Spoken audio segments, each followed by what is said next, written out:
Salam dan bahagia.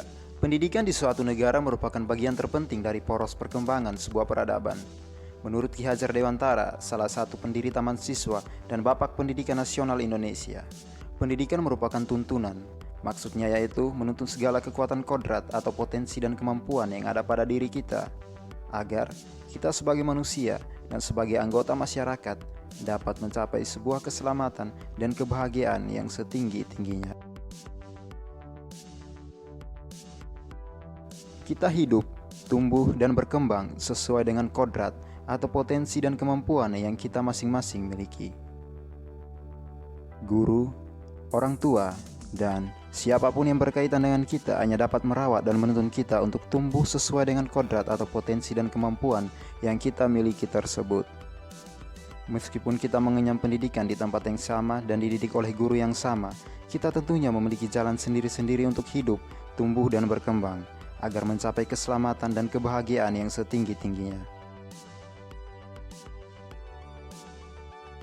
Untuk mencapai hal tersebut, tentunya tidak terlepas dari pendidikan dan tuntunan yang kita dapatkan di dalam keluarga, di sekolah, dan di masyarakat. Sebagaimana gagasan Ki Hajar Dewantara, di dalam hidupnya anak-anak, terdapat 3 tempat pergaulan yang menjadi pusat pendidikan yang amat penting baginya, yaitu lingkungan keluarga, lingkungan sekolah, dan lingkungan masyarakat. Ketiga hal tersebut dalam ajaran Taman Siswa disebut dengan Tri Sentra Pendidikan. Tri Sentra Pendidikan yang dicetuskan oleh Ki Hajar Dewantara merupakan 3 hal pusat yang berpengaruh dalam pendidikan.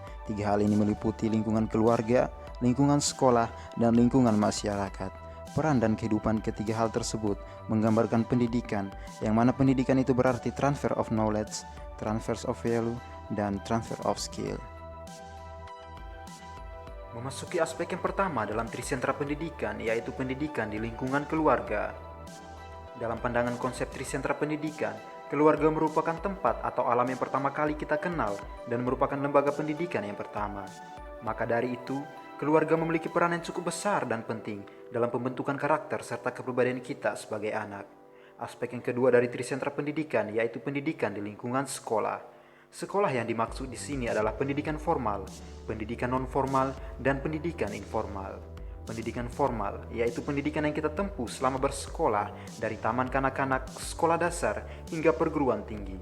Peran pendidikan di lingkungan sekolah, entah yang kita tempuh dari pendidikan formal, non-formal maupun informal, tak terlepas dari peran pendidik, guru, dosen, pelatih, dan pembimbing, serta instansi terkait yang membentuk budi pekerti dan kebiasaan baik kepada kita sebagai seorang pelajar, serta kecakapan dan bekal hidup di masyarakat yang belum atau sulit kita dapatkan di lingkungan keluarga. Selanjutnya aspek yang ketiga dari Trisentra Pendidikan, yaitu pendidikan di lingkungan masyarakat. Masyarakat di sini diartikan sebagai suatu kelompok manusia yang hidup bersama di suatu wilayah dengan tata cara berpikir dan bertindak yang relatif sama dan menyadari diri sebagai suatu kesatuan. Peran lingkungan masyarakat dalam pendidikan adalah memberi pengaruh budaya dan nilai-nilai kepada kita sebagai anggota masyarakat. Pengembangan pergaulan atau sosialisasi antara kita dan pembuktian atau implementasi dari pendidikan yang kita dapatkan di lingkungan keluarga dan di lingkungan sekolah. Kesempurnaan pendidikan dalam masyarakat akan terwujud apabila orang-orang yang berkepentingan, yakni orang tua, guru-guru, tokoh masyarakat, dan anak-anak atau pemuda bisa bersatu paham, sehingga tripusat pendidikan itu akan tercapai dengan baik. Terwujudnya Trisentra Pendidikan akan melahirkan calon-calon pemimpin bangsa yang berkarakter. Ing Ngarsa Sungtulada, Ing Matio Mangunkarsa, dan Tutwuri Handayani. Di depan memberi teladan, di tengah membangun semangat atau kreativitas, dan dari belakang mendukung atau memotivasi.